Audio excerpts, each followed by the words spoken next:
चीज को देते हैं। आप देखेंगे, आप अगर कभी भी पिछले जाएंगे ना, जो सोचते हैं ना वो हो जाता है। तो सोचना आज से शुरू कीजिए कि इस बिजनेस में कहाँ जाना है, क्या करना है। गोल सेटिंग उसका जो नेक्स्ट पॉइंट होता है, गोल सेटिंग। अपना गोल बनाना बहुत जरूरी है।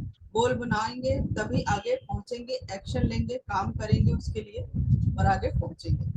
तो आगे हमारा जो चैप्टर चल रहा था, इसमें चल रहा था इच्छा शक्ति। इच्छा शक्ति में हम बात कर रहे थे कि हमारी एक कहते हैं ना प्रबल इच्छा किसी भी चीज को पाने की। अब लाइक मैं अपना ही एग्जांपल दूं, सच बताऊं तो मेरे घर में गाड़ी बहुत साल 2011 से थी। 2011 से गाड़ी थी। बट हमेशा यही सोचती थी सीख लूंगी तो घर वालों ने भी सीख लेगी लाइटली। वो गाड़ी आई और चली भी गई, मतलब सेल भी हो गई। उसके बाद जब दूसरी गाड़ी आई तो तब मैंने ठान लिया, एक प्रबल इच्छा जिसे कहते हैं ना, कि इस बार तो मुझे सीखनी ही सीखनी है। समझ रहे? तो वो जब मैंने खुद ठान लिया ना, तो गाड़ी सीख भी ली, लाइसेंस भी बन गया और अब चलाती हूँ। क्या हुआ? यहाँ मैंने खुद इस चीज को फील किया कि जब तक मैं अपने सपने, अपने ड्रीम के लिए सीरियस नहीं थी ना, तो वो पूरा हुआ ही नहीं। या 2011 और आज हम खड़े हैं 2023 में, सोचो इतने साल ऐसे ही निकल गए। ऐसा नहीं था कि गाड़ी नहीं थी, सीख नहीं सकती थी, सब कुछ कर सकती थी, बट क्या था वहां मेरी इच्छा शक्ति में कमी थी। मैंने ही मतलब वो कहते हैं ना स्ट्रांगली अपने सीखने की उस पर वो नहीं किया, फोकस नहीं किया। इस बार फोकस किया, सब कुछ हो गया और अच्छा बना। तो फोकस जरूर करना है, इच्छा शक्ति को प्रबल बनाना है, यानी आपको इट बट बहुत कुछ आएंगे। और इस वक्त मेरे साथ चैलेंजेस ऐसे थे कि मेरा शेड्यूल बहुत टाइट था, फिर भी मुझे था कि सीखना है। तो मैंने वो टाइम मैनेजमेंट भी सब किया। मैं अपना मॉर्निंग का सब कुछ काम खत्म करके 11 बजे निकल जाती थी ड्राइविंग पर। और 11 से 12:30, 12:30 के बाद फिर घर में लंच ब्रेक में घर में होती थी।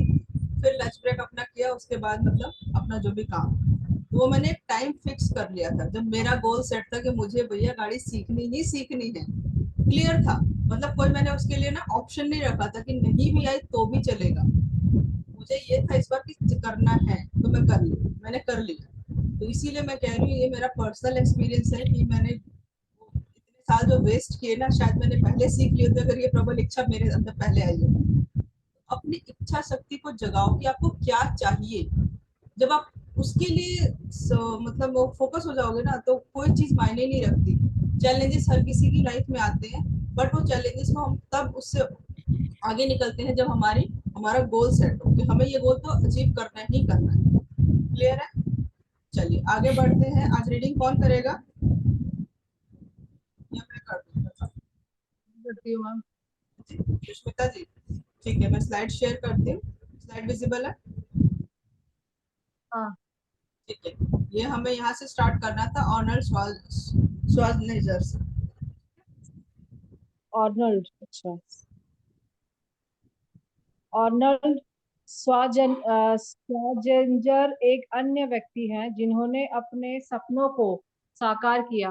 उन्हें दुनिया तब जाना जब बेहतरीन भारोत्तोलक को मिस्टर यूनिवर्स का खिताब दिया गया। पर स्वजाजेंजर सिर्फ एक मस्क्यूलर व्यक्ति नहीं थे। उनकी जिंदगी में सपने और लक्ष्य थे। सपने साकार करके वे एक धनी व्यापारी, सबसे अधिक मेहनतना लेने वाले फिल्म अभिनेता और अब कैलिफोर्निया के राज्यपाल बन गए। उनका जन्म ऑस्टिन में हुआ और बचपन भी वहीं गुजरा। बचपन से ही उन्होंने भारोत्तोलन की ट्रेनिंग प्रारंभ कर दी थी। 18 वर्ष की आयु में उन्होंने बॉडी बिल्डिंग की पहली प्रतियोगिता जीती। इसके बाद 5 बार लगातार मिस्टर यूनिवर्स बनने का खिताब भी उनके नाम ही है। फिर वे यूनाइटेड स्टेट्स विस्थापित हो गए और वहां पर भी ऐसा ही प्रतियोगिताएं जीतते रहे। हालांकि उन्होंने बॉडी बिल्डिंग के क्षेत्र में वह सब कुछ हासिल कर लिया था जो किसी अन्य व्यक्ति को प्राप्त करना मुश्किल होगा। उन्हें अब यह इस क्षेत्र में कोई चुनौती नहीं दिखी। इसलिए उन्होंने अपनी प्रतिभा को अन्य क्षेत्रों में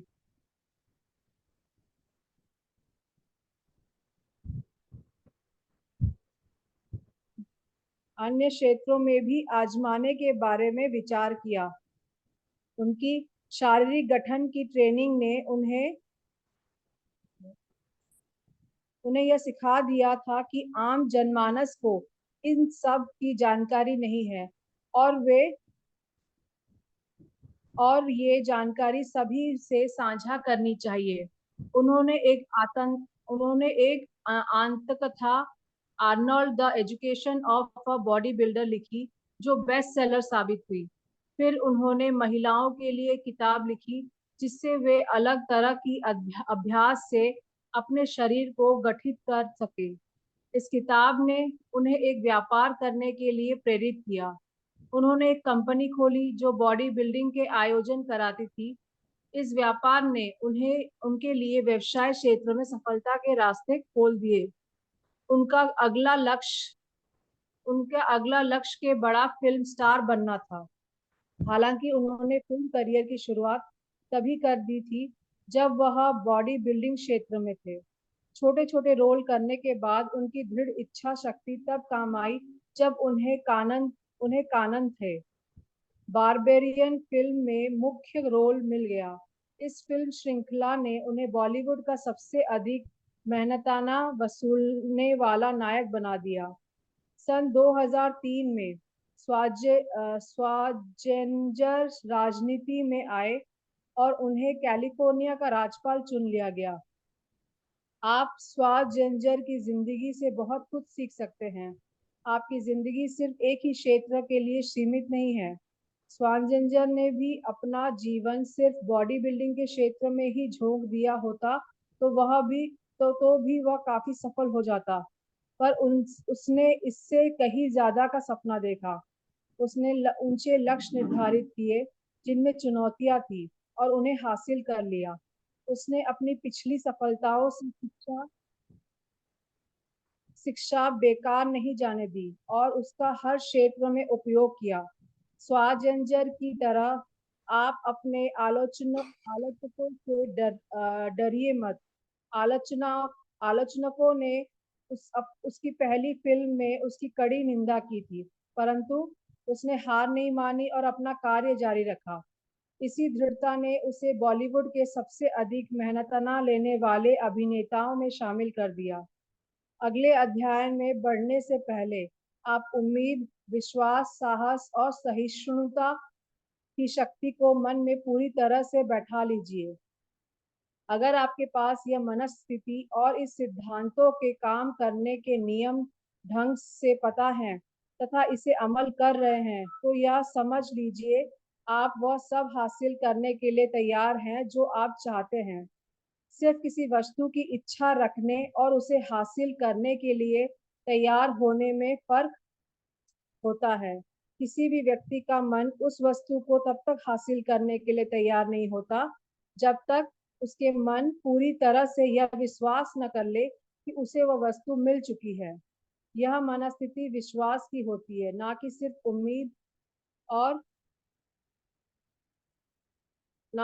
उम्मीद और इच्छा की। इस तरह का विश्वास पाने के लिए आपका मन पूर्ण रूप से पूर्वग्रह मुक्त होना चाहिए। पूर्वग्रह होने पर आप इच्छा, साहस और विश्वास जगा नहीं सकते। थोड़ा सा यहाँ गरीबी एक मिनट सुष्मिता जी, थोड़ा सा यहाँ ब्रेक लेना चाहूंगी कि ये जो पैराग्राफ है ना, ये मुझे बहुत अच्छा लगा। कल मैंने कल इसको रीड कर लिया था कि देखो, हम अपने सपनों को सिर्फ सपना देखना और उस चीज को फील करना, दैट इज द डिफरेंट। हम बोलने को बहुत कुछ बोल जाते हैं, बट हम जिन चीजों को फील कर पाते हैं, लाइक अभी जैसे कि क्रूज और दुबई को आया हुआ, अगर हम अपने आप को वो अज्यूम कर पाए, वो विजुअलाइज कर पाए कि हम दुबई में हैं या हम क्रूज पर हैं, वो एंजॉयमेंट कर रहे हैं, तो आपके अंदर की जो इच्छा शक्ति है ना, वो क्रूज करने के लिए फोकस हो जाएगी। आप खुद फोकस हो जाओगे कि हाँ, वहां जाकर मुझे इतना मजा आएगा, मैं अपने आप को वहां अज्यूम कर रही हूँ। क्यों हम कहते हैं कि एमएलएम बिजनेस इतना अच्छा क्यों है? क्योंकि यहाँ पर आपको आपका फ्यूचर दिखाया जाता है। जो फ्यूचर आप लाइफ में चाहते हैं ना, वो विजुअलाइज किया जाता है, और जिस चीज को हम विजुअलाइज करते हैं ना, उसको हम फील कर पाते हैं। जब फील करोगे ना, तो उस चीज को पाने के लिए जी जान लगा दो। लेकिन क्या होता है अगर हम ऐसे कहते हैं कि हाँ ये कर लेगी, तो वो मतलब ना वो सच में वो जैसे हम डाउट में बोलते हैं वो चीज डाउट में ही रह जाती है। तो इसलिए यहाँ पे जैसे बताया गया है ना कि चीजों को विजुलाइज करो। आज आप चाहते हो कि मुझे क्रूज पे जाना है तो आप क्रूज को फील करो, थोड़ा सा टाइम निकाल के क्रूज को फील करो। वीडियोस आपके पास है उनको फील करो कि हम उस क्रूज पर होंगे तो कितना मजा आने वाला है, हम दुबई में होंगे तो कितना मजा आने वाला है। इवन जो टाइटल है, टाइटल मिलने पर जो रिकॉग्निशन मिलती है उसको विजुलाइज करो, तो उसको फील करो, तो आप देखना वो टाइटल भी अचीव करना बड़ी बात नहीं है। ठीक है, तो क्या जरूरी है, हमें अपनी इच्छा को रखना है और उसके लिए तैयार होना है कि वो टाइटल हमें लेना है या वो हमें कोर्स पर जाना है। लेकिन वो होगा तभी जब चीजों को आप विजुलाइज करना शुरू कर दो। ठीक है, आगे चलते हैं।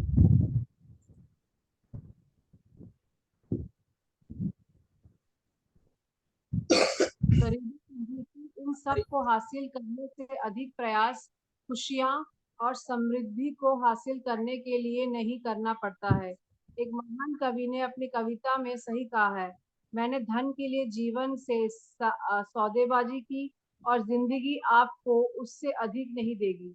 मैंने शाम को भीख मांगा, फिर मेरे पास प्राप्त कुछ सिक्कों को गिनने बैठ गया।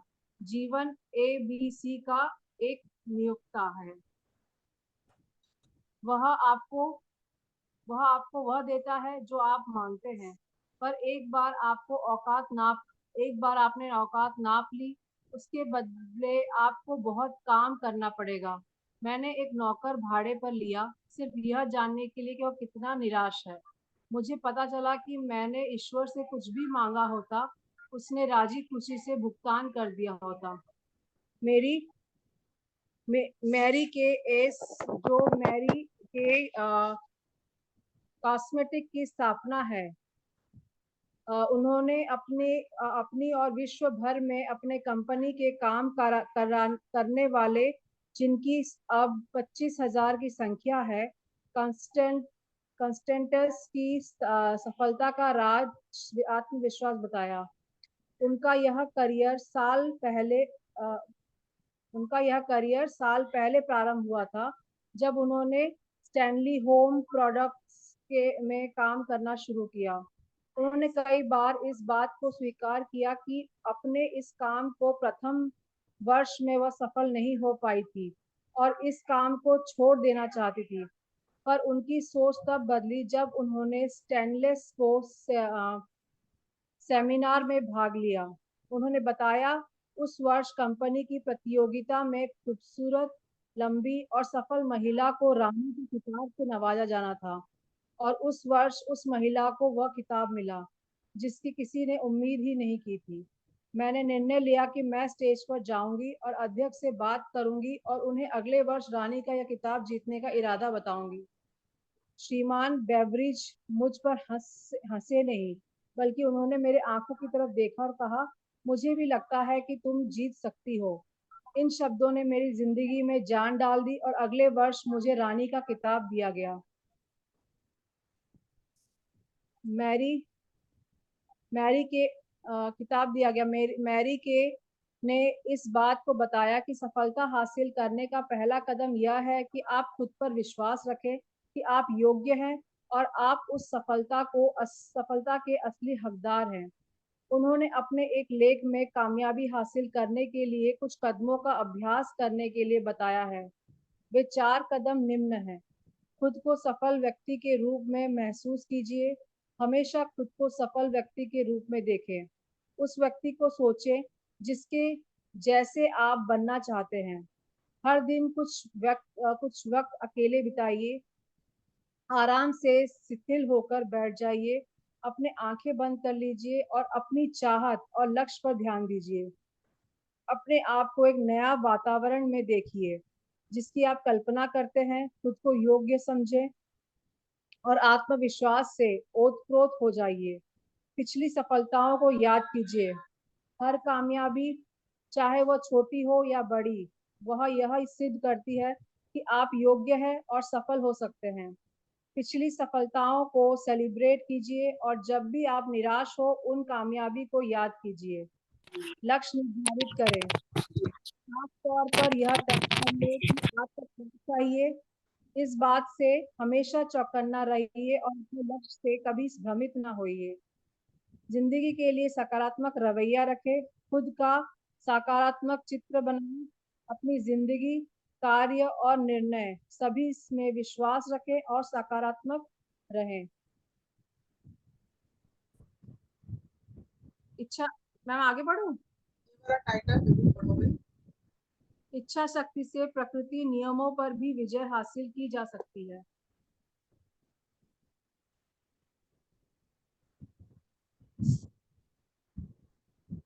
अब मैं आपके आपके ऐसे पुरुष की असामान्य कहानी बताने जा रहा हूँ जिससे चमत्कारी पुरुष मैंने आज तक देखा ही नहीं, जिसे मैंने जन्म लेने के कुछ मिनट बाद देखा था।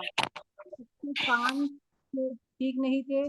पहले तो डॉक्टरों ने कुछ भी बताने से मना किया और जब उन पर दबाव डाला गया तो उन्होंने बताया कि शायद ये बच्चा कभी बोल और सुन नहीं पाएगा।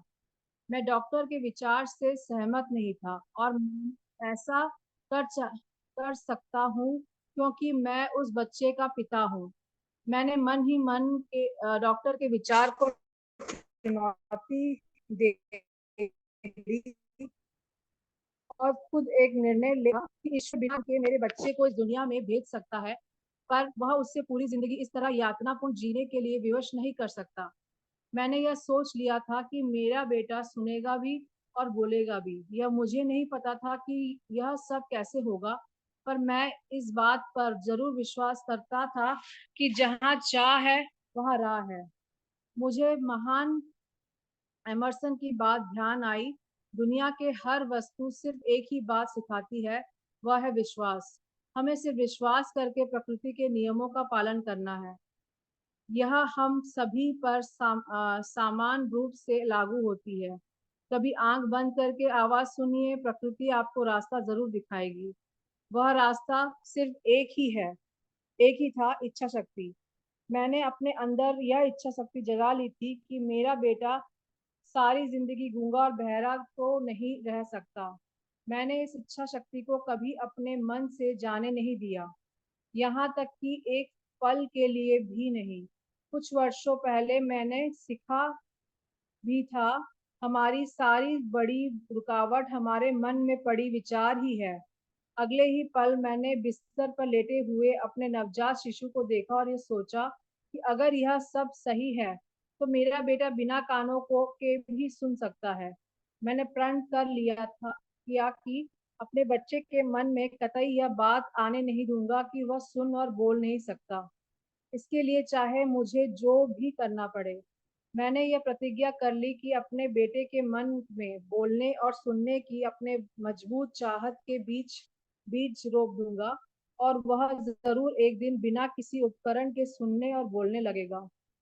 जब बच्चा थोड़ा सा बड़ा हुआ कि वह मेरे साथ सहयोग कर सके, मैंने अपनी मजबूत इच्छा शक्ति को भी उसके अंदर जगाने की कोशिश करने लगा ताकि यह चाहत सत्य के रूप में हमारे सामने आ सके।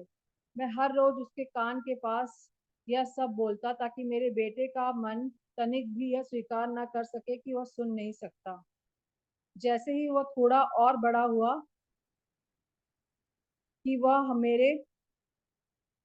वह मेरे साथ सहयोग कर सके, मैंने अपनी मजबूत इच्छा मैंने अपनी मजबूत इच्छा शक्ति को भी उसके अंदर जगाने की कोशिश करने लगा ताकि यह चाहत सत्य के रूप में हमारे सामने आ सके। मैं हर रोज उसके कान के पास यह सब बोलता ताकि मेरे बेटे का मन तनिक भी यह स्वीकार न कर सके कि वह सुन नहीं सकता। जैसे ही वह थोड़ा और बड़ा हुआ, वह आसपास की वस्तुओं पर ध्यान देने लगा। हमने ये महसूस किया कि बेशक बहुत कम ही, पर बच्चे को हल्का सा सुनाई तो देता था। जिस उम्र में बच्चे बोलना लगते हैं, वह बोल तो नहीं पाता था, पर वह कुछ आवाजों को सुनकर जरूर लेता था। बस हमें यही चाहिए था कि मुझे ये विश्वास हो गया था कि मेरा ये तरीका काम कर रहा है। तभी कुछ ऐसा हुआ जिसने मुझे उत्साहित कर दिया, अचंभित कर दिया एवं आशा से भर दिया। ऐसा कुछ उस साधन में हुआ जिससे हमने कभी उम्मीद नहीं किया था। हम एक टेप रिकॉर्डर लाए हुए थे जब उस बच्चे ने एक गाना सुना तो उत्साहित हो गया था और गाने को सुनकर कुछ प्रतिक्रिया देने लगा। वह कुछ तरह के गांव में उत्साह दिखाने लगा था। उसने उस उनमें से एक गाना था। एक बात तो वह एक गाना चलाकर 2 घंटे तक खड़े खड़े सुनता रहा। हमें तब तक इस बात का पता नहीं चला कि ऐसा क्यों हो रहा है, जब तक हमने आवाज का अस्थि चालन सिद्धांत के बारे में जानकारी नहीं थी। जब वह टेप रिकॉर्डर पर प्रतिक्रिया देने लगा था, मुझे यह मालूम पड़ा कि जब मैं उसके कान के पास या फिर दिमाग के पास जाकर कुछ बोलता हूँ तो उसे समझ आता है। मैंने अपनी मजबूत इच्छा शक्ति को इसी माध्यम से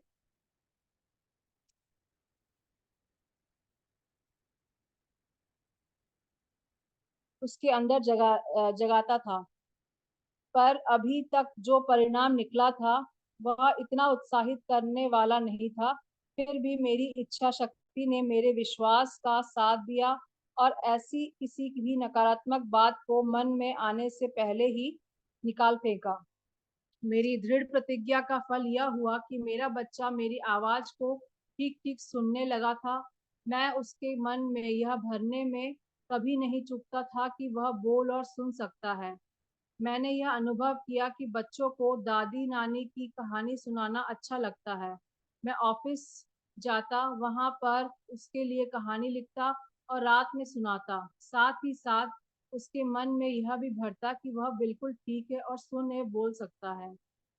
एक कहानी जब मैं सुनाता हूँ तो उसको हर बार एक अलग तरीके से सुनाता हूँ, उसे अलग रंगों से भर देता हूँ। उसका उद्देश्य उसके मन में यह भरना था कि उसका यह शारीरिक दोष कोई कमी नहीं है, बल्कि यह उसके जीवन की एक बड़ी संपत्ति बनेगी।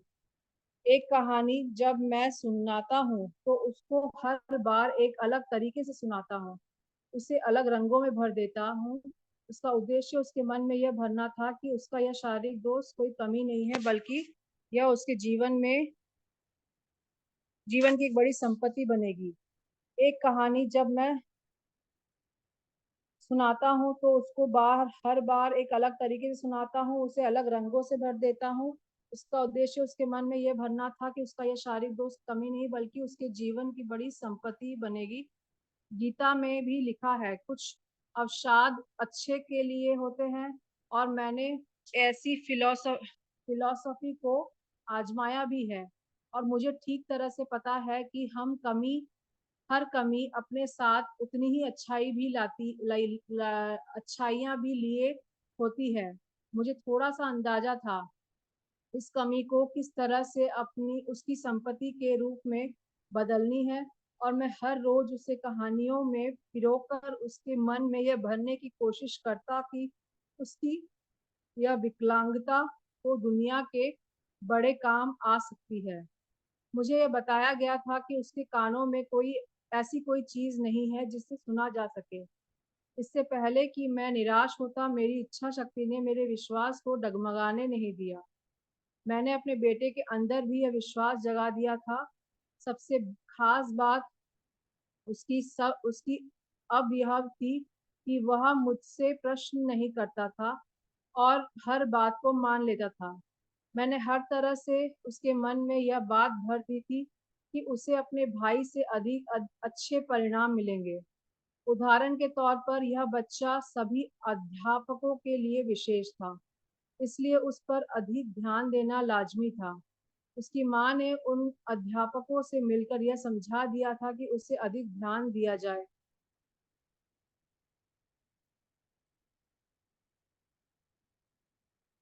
जब वह इतना बड़ा हो गया कि वह समाचार पत्र वितरण कर सके, तो मैंने उसे यह समझाना शुरू कर दिया कि वह अपने भाई उसका बड़ा भाई बाजार में समाचार पत्र बेचता था, से अधिक पैसा कमा सकता है, क्योंकि वह अपने भाई से अधिक बुद्धिमान और मेहनती है।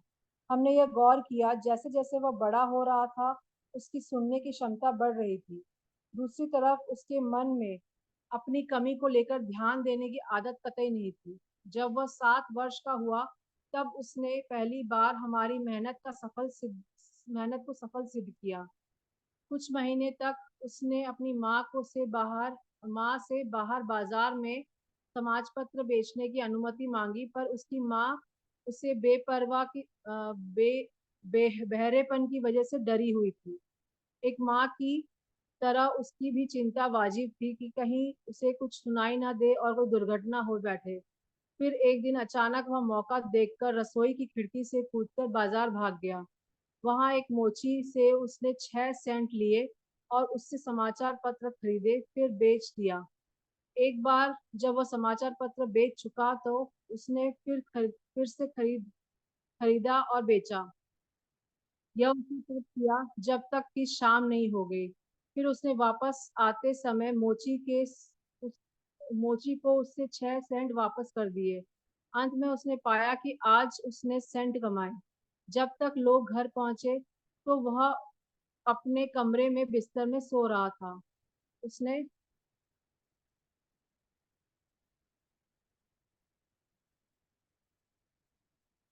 उसने अपनी मुट्ठी में सारे पैसे दबा रखे थे। उसकी माँ ने मुट्ठी खोली तो सिक्के एकदम से गिर पड़े। वह अपने बेटे के पहले कमाई पर भावुक होकर रोने लगी, जबकि मेरी प्रतिक्रिया विपरीत थे। मैं दिल खोल कर हंसा कि उसके मन में मेरा रोपा गया बीज एक आकार ले चुका है। उसकी माँ सोच रही थी कि उसका बेटा ढंग से सुन नहीं सकता। कहीं पैसा कमाने के चक्कर में रास्ते में बेटे के साथ कोई दुर्घटना हो जाती तो। मैंने देखा कि एक बहादुर महत्वाकांक्षी आत्मनिर्भर व्यापारी को देखा, जिसे ऊपर जिसे अपने ऊपर पूर्णतः विश्वास है। उसने कदम उठाया और वह जीत गया। उसी काम ने मुझे बहुत खुशियां दे दी, क्योंकि मुझे पता लग गया था कि जो मैंने उसके मन में रोपा है वह उसके साथ पूरी जिंदगी रहने वाला है। बाद में उसने इससे सही भी सिद्ध किया। जब उसे पाने बड़े भाई से कुछ चाहिए होता था तो वह जमीन पर लेट जाता, पैर मारने लगता, रोने लगता और उस वस्तु को हासिल कर लेता। जब उस हल्का बहरा बच्चा को कुछ चाहिए होता तो पहले वो पैसे कमाता और उससे वो खरीद लेता। आज भी उसकी यही आदत है। मेरे बच्चे ने मुझे यह पाठ पढ़ाया कि एक विकलांग व्यक्ति अपने सामने पड़े पत्थरों को एक रुकावट के रूप में ना लेकर उनसे सीढ़ियां बनाकर अपने लक्ष्य तक पहुंच सकता है। वह छोटा बहरा बच्चा हाई स्कूल और ग्रेजुएशन तक पहुंच गया, जबकि उसे तब तक नहीं सुनाई देता था जब तक उसके अध्यापक उसके पास जाकर जोर से ना बोले। हमने उसे गूंगा बहरे के विद्यालय नहीं भेजा। हम नहीं चाहते थे कि वह सांकेतिक भाषा सीखे। हम चाहते थे कि वह एक सामान्य व्यक्ति की तरह अपनी जिंदगी गुजारे, और इसके लिए हम दृढ़ प्रतिज्ञ थे। यह इतना आसानी से नहीं हुआ, बल्कि हमें विद्यालय के लोगों से इस मामले में काफी बहस भी करनी पड़ी। जब वह 10वीं कक्षा में था तब उसने एक कानों में कुछ एक कानों में अच्छे से सुनाई देने के लिए एक मशीन लगाई, पर उसका कोई फायदा नहीं हुआ, क्योंकि जब वह 6 साल का था तो शिकागो के रहने वाले डॉक्टर जे जॉर्डन बिल्सन ने बच्चे के एक सर के एक भाग का ऑपरेशन किया था। उसने पाया कि उसके कान में ऐसा कोई भी प्राकृतिक अंग नहीं है जिससे सुना जा सके। तो अपने कॉलेज के अंतिम दिनों में ऑपरेशन के 18 वर्ष बाद कुछ ऐसा हुआ जिसने उसकी जिंदगी में टर्निंग पॉइंट दे दिया। उसने एक ऐसी विद्युत मशीन मिल गई जिससे सुनाई देने में आसानी हो, जो उसने ट्रायल के लिए मांगी थी। उसे उस मशीन प्रयोग करने में उतनी दिलचस्पी नहीं थी, क्योंकि उसने ऐसी भी एक मशीन का प्रयोग करने की कोशिश की थी पर सफल ना हो पाया था। अंततः उसे उस यंत्र को उठाया और यूं ही कान में लगा लिया। ये क्या, की तरह आवा एक सामने व्यक्ति की तरह आवाज सुनने की चाहत सच हो गई। उसने पहली बार इस तरह से आवाज सुनी थी जिस तरह से कोई भी सामान्य व्यक्ति सुनता है। ईश्वर अपने अजूबे बड़े रहस्यमय तरीके से करता है। वह आज बहुत प्रसन्न था। उस मशीन ने उसकी दुनिया ही बदल कर रख दी। तुरंत वह अपनी मम्मी के का फोन उठाने के लिए दौड़ पड़ा और बड़े आराम से उस दिन उसने पहली बार ठीक से अपनी मम्मी की आवाज सुनी थी। अगले दिन उसने पहली बार अपने प्रोफेसर की ढंग से आवाज सुनी थी, पहली बार रेडियो सुना था और पहली बार सिनेमा भी सुना था। जिंदगी पहली बार लोगों से सामान्य पूर्वक बात सुन सकता था। दूसरे व्यक्तियों को जोर से नहीं बोलना पड़ता था। उसे ऐसा लग रहा था कि जैसे वह दूसरी दुनिया में आ गया हो। हमने प्राकृतिक गलती को अपने दृढ़ इच्छा शक्ति की वजह से अस्वीकार कर दिया था। इस दुनिया में उपलब्ध एकमात्र अभ्यास से हमने प्रकृति प्रकृति को अपनी गलती सुधारने के लिए मजबूर कर दिया था। आज के लिए इतना ही रहते हैं। ये स्टोरी तो मतलब सच में खत्म करने का मन नहीं कर रहा, अच्छी लग रही है और प्लस हमें इंटरनली हमें समझा रही है कि एक्चुअली हमारी इच्छा शक्ति को कितना प्रबल होना चाहिए, है ना? जी कैसा लगे आपको स्टोरी? शायद बाकी है, बहुत अच्छी। अच्छी है ना? रियली हमें अपनी इच्छा शक्ति को ऐसे ही प्रबल बनाना है। सोचो अगर हमारे घर में ऐसा हो कि हमारा बच्चा ऐसा हो तो हम तो सच में हार जाएंगे कि हाँ ये नहीं सुन सकता, उसको वैसे ही छोड़ देंगे। बट उसकी देखो उसने कितनी मतलब बच्चे के साथ वो किया और एक प्रबल इच्छा शक्ति के साथ, और वो इतने सालों बाद जाके कहीं ना कहीं कुदरत ने उस चीज से मिला ही दिया कि वो बच्चा सही से सुन पा रहा है ना? कितनी अमेजिंग बात है। अगर वो हिम्मत हार गया होता तो क्या होता है सब, बट उसकी इच्छा नहीं। शक्ति स्ट्रॉन्ग थी और उसने वो कर दिखाया। यही मैं समझाना चाहती हूँ, इच्छा शक्ति हमारी स्ट्रॉन्ग होना बहुत जरूरी है, तभी आप लाइफ में कहीं भी सक्सेस पा सकते हैं। ये सिर्फ ये नहीं है कि इस बिजनेस के लिए, आप लाइफ में प्रैक्टिकली कुछ करते हो ना, कुछ भी जो करना चाहते हो वो करना है। चैलेंजेस आएंगे, उनसे डरना नहीं है, उनसे ओवरकम करके उस चीज को पूरा करना, ये ठान लो। आप देखोगे कि वो चैलेंज, फिर वो जो चैलेंजेस भी वो इजीली कंप्लीट हो जाएंगे, है ना? जी मैम। क्या करना चाहेगा? मैम कंसिस्टेंट एक्शन एक्शन लेते हुए विश्वास रखना है और लगातार एक्शन करते रहना है। एग्जैक्टली, बिल्कुल सही कहा। बस अब आप लोग क्रूज पे लग जाओ कंसिस्टेंट एक्शन के साथ। अभी भी हमारे पास 7 महीने हैं, क्रूज क्वालिफाई करना है सिर्फ 5 महीने। ठीक है, आज मंथ स्टार्ट हो गया है, न्यू मंथ के ऑफर्स आ चुके हैं। मैं शेयर कर दूंगी, अभी ग्रुप में शेयर कर दी है, बट मैं कोशिश करूंगी एक वीडियो आप लोगों तक पहुंच जाए, ठीक है? ताकि अच्छा मैम, ये क्रूज का इस महीने से है चालू? लास्ट मंथ से ही स्टार्टिंग था।